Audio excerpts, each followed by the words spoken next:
Hello everyone, it's Shane Kanto, your Wasteland reviewer, and I'm here to review The Alienist, Angel of Darkness. And whether you want to call this Season 2 of The Alienist or use its long title, there you go, that's what we're talking about.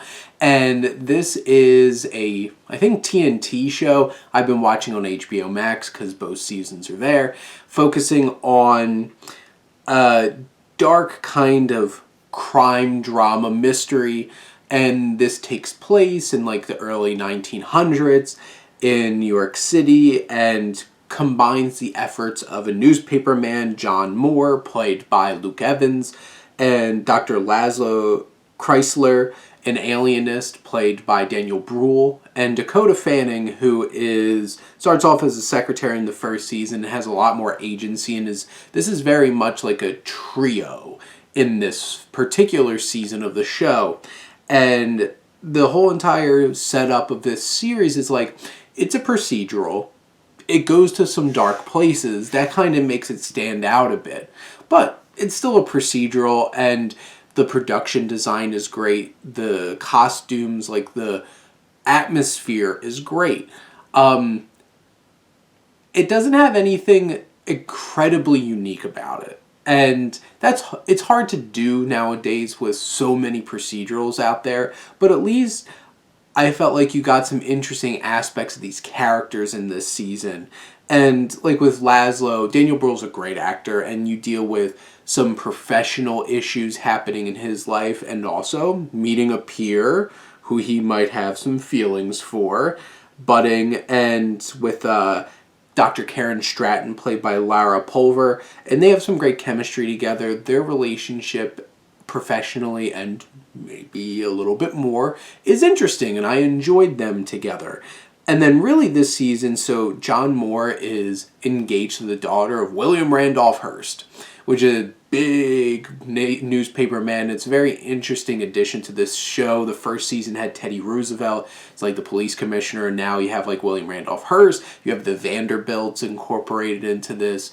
And John is engaged to this woman, but things with him and Sarah Howard, Dakota Fanning's character, are sparking a little bit, and that tension there adds a little flair to this season, and I appreciate that because I really enjoyed those two actors together.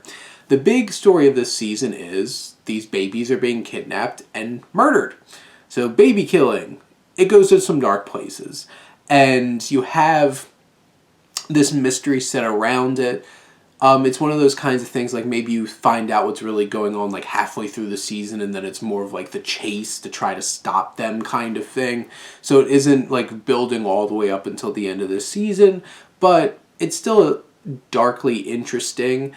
It's not incredibly unique, but some of the things that they do with it, like there's a dark atmosphere, there's some strong tension in some of the sequences, and thrown in there you have a corrupt doctor, Marco, played by Roose Bolton himself, and like he's an interesting addition, Michael McKelton, and he's just like somebody who's really, really easy to hate, and he's that kind of character. You have Chief Burns, played by Ted Levine, who I think is a great addition to this show. Obviously Buffalo Bill, and he has just and that mustache though that he has in the show is great. But like there's a certain nefariousness to him, a brutality about him, and this season does some interesting things with him, especially as things go on. Gives a little bit of a different light to this character.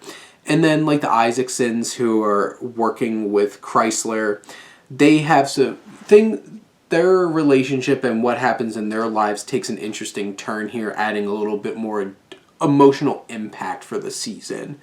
And in general, I think this is a really solid procedural period drama that has some mystery, has some interesting characters, some strong performances, and really looks the part. So like this isn't groundbreaking, but I think this is a pretty engrossing and interesting show, and especially the second season, I enjoyed it quite a bit. But those are my thoughts on The Alienist, Angel of Darkness. Let me know what you think, and let's talk some TV. But thank you as always for tuning in and supporting your Wasteland reviewer.